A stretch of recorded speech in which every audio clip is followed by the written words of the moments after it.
കഴിഞ്ഞ ലോക്സഭാ തെരഞ്ഞെടുപ്പിൽ നഷ്ടപ്പെട്ട ആലപ്പുഴ കൂടി പിടിച്ചെടുത്ത് 20-20 സീറ്റും നേടാനുള്ള തയ്യാറെടുപ്പിലാണ് UDF. എന്നാൽ 2019 പോലെ അതത്ര എളുപ്പം നടക്കുന്ന കാര്യമാണോ? ഈ തെരഞ്ഞെടുപ്പിലെ UDFന്റെ പ്ലസ് പോയിന്റ്സുകൾ എന്തൊക്കെ, നെഗറ്റീവ് പോയിന്റ്സുകൾ എന്തൊക്കെ എന്ന് നോക്കാം.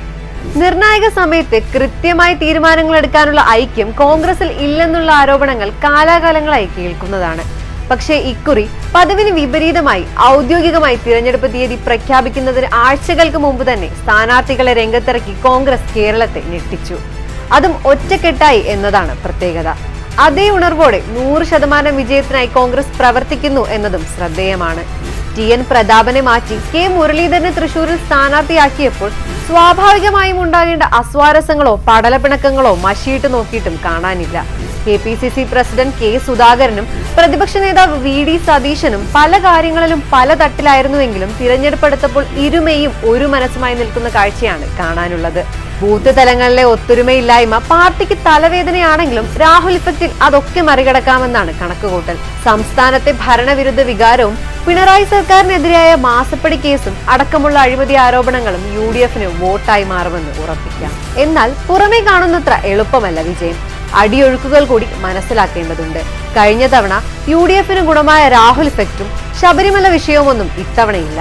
രാഹുൽ ഗാന്ധി ഇത്തവണ വയനാട്ടുകാർക്ക് താരപദവിയുള്ള പുതുമുഖമല്ല, നിലവിലെ MP ആണ്. അതിനാൽ തന്നെ കഴിഞ്ഞ തവണത്തേതുപോലെ ഒരോളം കേരളം ഒട്ടാകെ വീശിയടിക്കുമെന്നത് ചിന്തിക്കാനേ വയ്യ. പൗരത്വ നിയമം പോലുള്ള വിഷയങ്ങളിൽ കോൺഗ്രസ് നിലപാടെടുക്കാൻ വൈകുന്നത് ന്യൂനപക്ഷങ്ങൾക്കിടയിൽ അസ്വസ്ഥതയുണ്ടാക്കിയിട്ടുണ്ട്.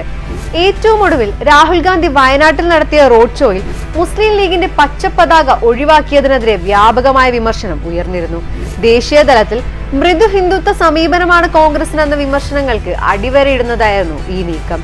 ഇത് BJPയും CPMഉം ആയുധമാക്കിയതും UDFന് വോട്ടർമാർക്കിടയിൽ തിരിച്ചടിയാകും. ദേശീയ തലത്തിൽ BJPക്കെതിരെ വാളോങ്ങി നിൽക്കുന്ന ഇന്ത്യ മുന്നണിയിലെ പ്രധാന പാർട്ടികൾ വയനാട്ടിൽ പരസ്പരം പോർ വിളിക്കുന്നതും BJP രാഷ്ട്രീയ ആയുധമാക്കിയിട്ടുണ്ട്. കേന്ദ്ര ഏജൻസികൾ ഉപയോഗിച്ച് നടത്തിയ വേട്ടയാടലിൽ കോൺഗ്രസിന്റെ സാമ്പത്തിക സ്രോതസ്സുകൾ നിശ്ചലമായത് പാർട്ടിയെ തന്നെ ക്ഷീണിപ്പിച്ചു. വളരെ ചുരുങ്ങിയ ചെലവിൽ പ്രചാരണ പരിപാടികൾ സംഘടിപ്പിക്കേണ്ട ഗതികേടിലേക്ക് കോൺഗ്രസ് മാറി.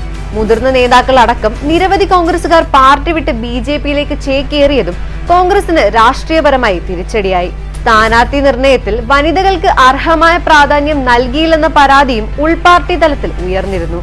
കഴിഞ്ഞ തവണ 2 വനിതാ സ്ഥാനാർത്ഥികൾ ഉണ്ടായിരുന്നിടത്ത് ഇക്കുറി ഒരേ ഒരു സ്ഥാനാർത്ഥി മാത്രമാണുള്ളത്.